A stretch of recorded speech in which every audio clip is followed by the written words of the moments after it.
记者蔡正民苗栗报道，苗栗县属于农业大县，栽种大米面积约4600公顷，每逢一期稻作收割后，难免遗留不少稻草。以往农民常会使用露天燃烧方式处理，但难免影响空气品质。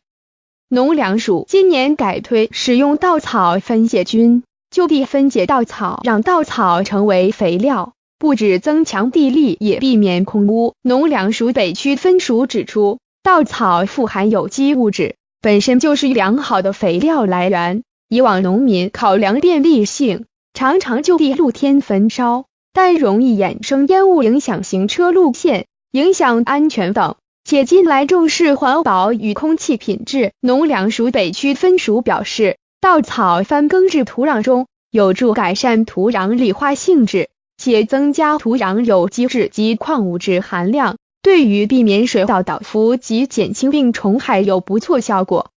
但农友反映，单纯将稻草翻耕，分解时间太久，会影响2期稻作时程。所以农粮署推出分解菌，加速稻草腐化。苗栗县政府农业处农务科指出，一般而言，施用分解菌后最快2周就有效果，可以赶上农民8月开始2期稻作时间。